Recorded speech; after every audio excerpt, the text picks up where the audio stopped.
We have a lot of One Piece related stories. Mostly all of them are regarding the live action series. So we're just going to read through these bad boys and you let me know what you think of all this chaos of Oda saying this and Netflix showrunner saying that. But let's jump into it, because for starters, Netflix One Piece showrunner has no plans on dropping the series. One Piece has been confirmed for a second season with Netflix, and one of the showrunners behind the live action take on Oda's long-running manga has no plans of dropping the series anytime soon. One Piece's live action debut has been taking over Netflix ever since it's made its premiere on the service, so it was no real surprise to find out the series would be continuing with a second season. But what has been surprising is those behind the scenes who have been hoping to continue for upwards of 12 seasons should they get the chance. When asked how he felt about the potential 12-season plan for Netflix's One Piece live-action series and whether or not he had a goal for its future, Owens revealed that he did because of just how much material is still left to cover from the manga. I do. I want to go as long as we can. There's a lot of source material, and while I do, just because I'm so obsessive, not just with One Piece, but planning in general, I do have ideas of what future seasons can be, what will be included in them, how we can on a macro level structure some things just because of the wealth of material that we have.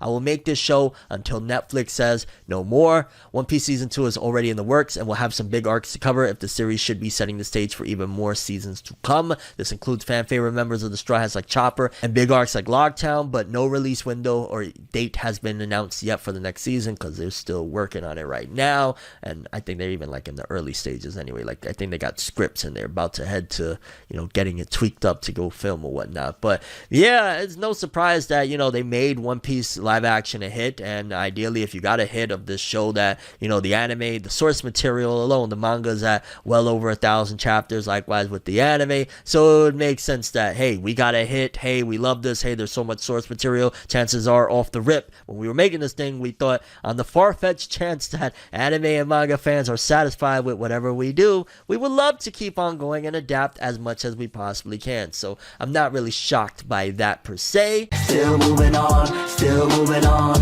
This is for my day ones. This is for my day ones. Come on, hit that subscribe button and that bell so you get notified whenever we drop updates on all the latest and greatest news in the world of anime and manga. Then we got Netflix One Piece writer confirms major anime locale will appear. There is one particular location that was briefly featured in One Piece live action's first season that many fretted might not be featured in the future of the series, with the creative minds responsible for the adaptation often needing to make decisions as to what will make the cut from the shonen source material. Certain elements might not have made the cut for season 1. Luckily, in a new Reddit AMA, writer and showrunner Matt Owens confirmed that an environment that made a brief appearance in the series premiere would be making a comeback in the show's future. Logtown has some major significance to Monkey D. Luffy in the Grand Line, specifically as it acted as the place where Gold Roger met his end. When Roger died at the hands of the military, he was able to use his last words to confirm the existence of One Piece, and in doing so, set a number of pirates out on the quest of a lifetime. Logtown also acts as the last major waypoint before pirates hit the Grand Line, making it extra alluring to the Straw Hats, as the first season finale saw them sailing off to enter the legendary locale in search of the One Piece treasure.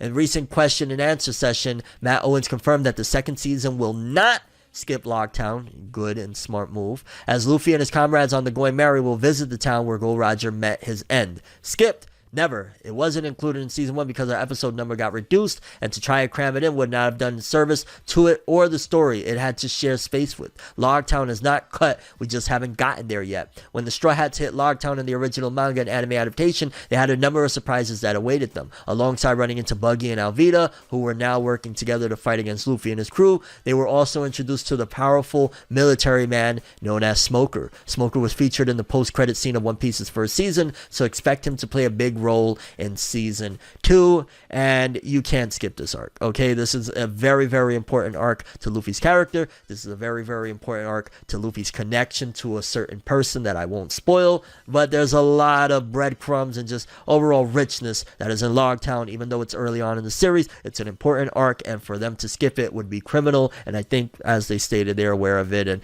it sucks that originally I think this was supposed to be 10 episodes, and then they got cut of those last 2, where where we could have got some really epic stuff, and probably it would have ended a different way if they were able to fit in, well, even with 2 episodes. I wonder if they would have been able to do Logtown justice in 2 episodes. Maybe it's a blessing in disguise that they did get cut those 2 episodes, because now with the next season, maybe they could focus 3 or 4 episodes on Logtown, depending on how they want to play it. But yeah, don't skip out on Logtown. What I'm saying? It's smart on them. Then it says here, Netflix One Piece writer wants live action spin-offs. Let's chill on that for a moment, homie. Let's get this boat going a few more seasons before we start talking about spin-offs, buddy. Despite One Piece telling its story for decades, there have been surprisingly few spin-offs to explore the Grand Line and the seas that surround it. That is very true. I've always thought that was odd. Luckily, the spin-offs that have landed as manga have featured some big moments, with 2 of the premiere stories focusing on Ace's backstory and Sanji's culinary abilities. In a new Reddit AMA series, showrunner and writer Matt Owens took the opportunity to confirm that he would love nothing more than to further flesh out Luffy and the company's world with live-action spin-offs. One Piece live-action adaptation would always be an uphill battle for the creators and cast responsible for the series. Live-action adaptations in the past, such as Dragon Ball Evolution, Ghost in the Shell, and Attack on Titan, failed to capitalize on the source material, according to anime fans. Netflix specifically saw 2 live-action takes in Cowboy Bebop and Death Note that anime fans found themselves unable to get behind. With One Piece, Netflix has given fans an adaptation that is considered one of the best in the history of anime, doing justice to the series thanks to the creator's love of the Straw Hat Pirates and the involvement of creator Eiichiro Oda. In the Reddit question and answer session, writer Matt Owens was asked if he would love to further flesh out the anime world via spin-offs. Jumping at the opportunity, Owens not only stated he would like to explore spin-offs, but also has one in mind that would focus on Mihawk, the current greatest swordsman in the world. I would love for that to be the case. There are so many stories we have yet to dive into fully. I'd love to do a young Mihawk series, seeing his rise through the world, interacting with other prominent figures from the past. While the 2nd season has been confirmed and the writer's room is now open, One Piece live action series might take time to return thanks to the Screen Actors Guild strikes still underway. I forgot about that. Yeah, the writer's strike is done, but the actor's strike is still going. When the series does return, it will have some important material to cover, as Oda already teased the arrival of the Straw Hats Doctor Tony Chopper, which jumps to the next story, because apparently One Piece creator Eiichiro Oda already offered Chopper's role to an actress, because even if they decide to go the CGI route for Chopper, just he's a generated image, he's not a real actor, there still needs to be somebody to voice him regardless, right? Although I do think that they already confirmed that they're actually not going to try and go for CGI, and they're going to try and actually have a real actor, which I don't know how the hell that is going to work. But according to this, one of the biggest introductions of the 2nd season of Netflix's One Piece will most likely be Tony Chopper, with creator Eiichiro Oda teasing that the Straw Hats resident doctor will be arriving in the upcoming season. Fans have been left wondering how the reindeer will be brought to the world of live action. In a recent interview, one actress has taken the opportunity to reveal some shocking news that Oda himself had offered her the role of Dr. Kureha's dedicated assistant. Chopper is most likely a very different figure than the likes of Monkey D. Luffy, Zoro, Nami, Usopp, and Sanji, the first 5 Straw Hat Pirates introduced in One Piece live action's first season, with Oda acting as executive producer and the creators behind stating on multiple occasions that they are aiming to do justice to the source material. Tony is sure to stay true to his wild appearance from the manga and anime. First meeting the Straw Hats on Drum Island, Chopper was originally a reindeer that chowed down on a devil fruit that allowed him to take the form of a human hybrid, along with many other transformations. Netflix has yet to confirm how Chopper will be brought to life, leaving fans to wonder if he'll appear thanks to computer-generated animation and or prosthetics. Who will be Tony? In a recent interview with actress Hashimoto Kana stated that Oda had jokingly offered her the role of Tony, but she quickly declined. Like the young actor playing Zoro, Makenyu, Hashimoto is no stranger to taking part in live-action anime adaptations. In the past, she had roles in the live-action movies for Kaguya-sama Love is War, Kingdom, Gintama, Assassination Classroom, and even the stage play for Studio Ghibli's Spirited Away. God damn, her resume is nasty, bro. Let's go. Tony won't be the only new character that will be a part of One Piece's 2nd season, as both Jamie Lee Curtis and the creators on the series are hoping to bring Dr. Kureha to life. In the villain department, the series might introduce the likes of Crocodile, Wapol, and many others to fight against the Straw Hats. And I'll be honest, if they do end up going the route of CG for Tony Chopper, and it's not an actual actor that has to use their own voice, just use the English dub version of Chopper for it. That's totally fine. And then in the Japanese, use the regular Japanese voice or whatnot. You don't gotta complicate it if they go the CGI route. If they end up going with a real actress or whatnot, It just really depends. I don't want to be, because we've seen how, I don't want to say misled we were, but definitely we were off mark on how these actors would come about and how it would feel when the actual show goes on. So I would love to actually just see how the Tony Chopper character comes to life, opposed to being like, I don't know, this one should be, again, if it's CGI related, just use the anime dub actor. Like, I'd be totally fine with that. But again, we gotta wait and see. Netflix One Piece writer feels FXXX relieved about season 1. What? One Piece live action has been a massive success since it made its premiere with Netflix earlier this summer, and the co-showrunner behind it all revealed how much relief they felt to see it's been received so well. Before the new One Piece series officially made its premiere, one of the biggest questions about what to expect from the new series was how well Eiichiro Oda's massively popular manga and anime franchise would make the jump to live action. Considering how some live action adaptations have been received in the past, even those behind the scenes had their own fears about it. When asked about how the success of One Piece first season has been since it hit Netflix during a Reddit AMA, co-showrunner, writer, and executive producer for the Netflix live action series Matt Owens explained that it was not only a relief, but it would also make the team work that much harder to keep that steam up with the now in the works second season. It's a huge effing relief, Owen stated when asked about how it felt to be behind a successful live action manga adaptation, and it galvanizes me to keep it up. We're not complacent. We're going to keep working hard to make season 2 even better than season 1. With the GWA strike recently ended, the writing team of the One Piece series has begun working on season 2, which was announced to be in the works shortly after the first season premiered. One Piece season 2 has yet to reveal any concrete release, yada yada yada.